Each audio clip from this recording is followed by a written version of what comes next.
Assalamualaikum warahmatullahi wabarakatuh. Pada kesempatan kali ini, di video ini kita akan coba jelaskan 10 sumber yang bisa kita jadikan untuk penelitian kajian pustaka. Terlebih di saat musibah pandemi corona ini, semua terkendala. Sekolah-sekolah tempat meneliti ditutup, siswa diliburkan, pendidik diliburkan, tenaga kependidikan juga diliburkan, sehingga mahasiswa merasa kesulitan untuk melanjutkan proses penelitiannya. Nah, pada kesempatan kali ini kita akan coba jelaskan secara singkat dan umum 10 sumber penelitian kepustakaan. Nah, yang pertama itu yang bisa kita jadikan sumber adalah Al-Quran.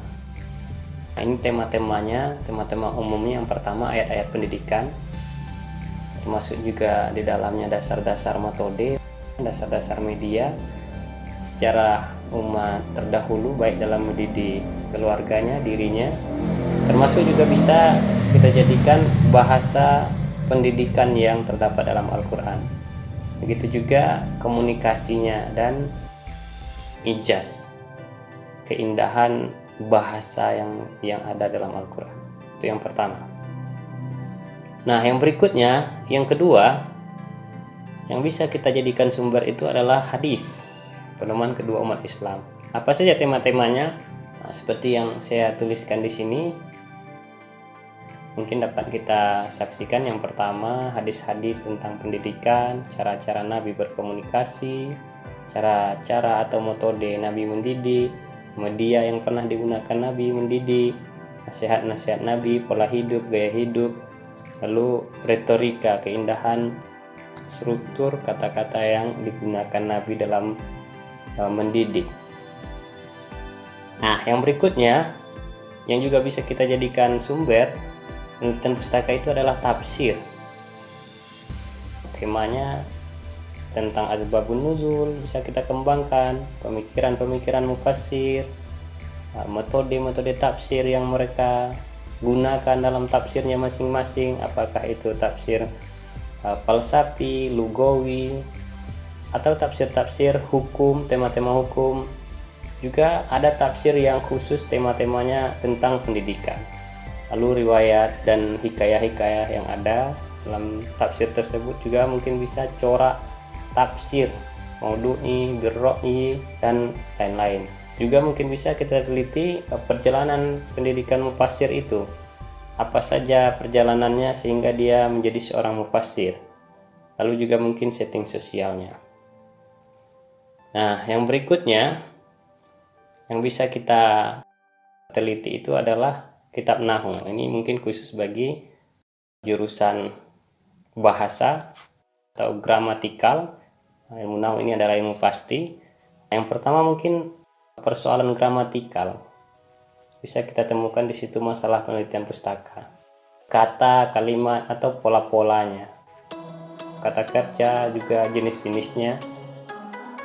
Juga mungkin bisa kita jadikan penelitian itu marfu'at, mansubat, majrurat, khusus mungkin untuk pendidikan bahasa Arab atau sastra Arab. Nah, yang berikutnya juga bisa kita jadikan sumber penelitian pustaka itu sorof, kitab sorof, derivasi atau pola perubahan makna. Nah, topiknya lebih umum lagi terkait sulasi mujarrad atau terkait sulasi mazid, rubai, tasrif, dan bentuk-bentuknya. Yang berikutnya yang bisa kita jadikan sumber penelitian itu adalah balaghah, retorika, keindahan lafaz, susunan kata-kata, lalu kedalaman makna, ketajaban makna, dan sebagainya.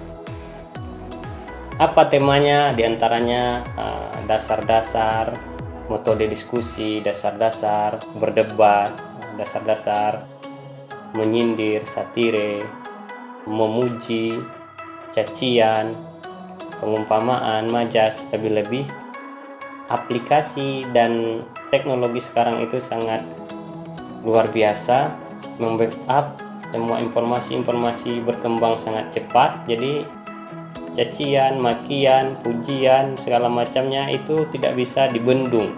Nah, barangkali dasar-dasarnya bisa kita kaji di dalam kajian Innobalago.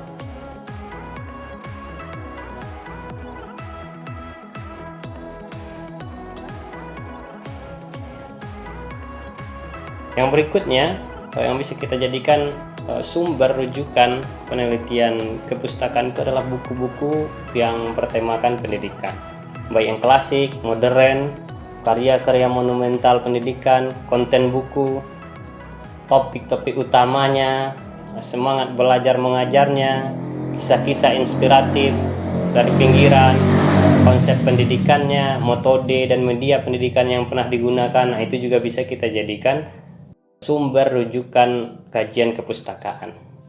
Termasuk yang berikutnya pemikiran tokoh, pola pikirnya, pola belajarnya, pola hidupnya, perjalanan keilmuan, pendidikannya, sumbangsinya terhadap teori pendidikan, terhadap metode, terhadap media, begitu juga penemuan-penemuan.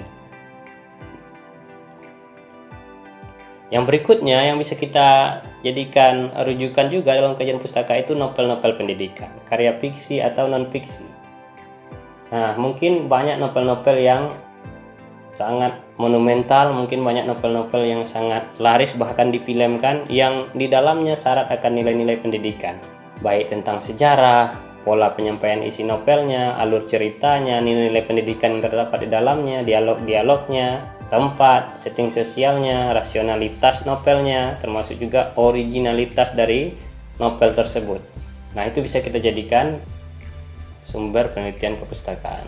Yang berikutnya tokoh pendidikan juga bisa kita jadikan rujukan sebagai sumber penelitian kepustakaan.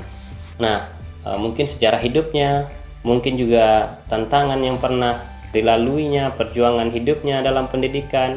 Nah, semua itu bisa kita jadikan tema-tema untuk kajian pustaka. Kekuatan fisik dan jiwanya, walaupun dimasukkan ke dalam penjara dan sebagainya, tapi jiwa fisiknya tetap kuat, tetap memberikan nilai-nilai pendidikan. Begitu juga ketekunannya dan lama masa belajarnya dari satu negara ke negara lain dan segala macamnya, itu juga bisa kita jadikan bersumber penelitian. Nah, demikian, barangkali kalau ada salah dan janggal mohon dimaafkan. Dan kepada yang menonton video ini, mohon memberikan masukan, saran yang positif. Jangan lupa mohon bantu like, komen, dan share ke teman-teman yang lain. Billahi taufiq wal hidayah. Assalamualaikum warahmatullahi wabarakatuh.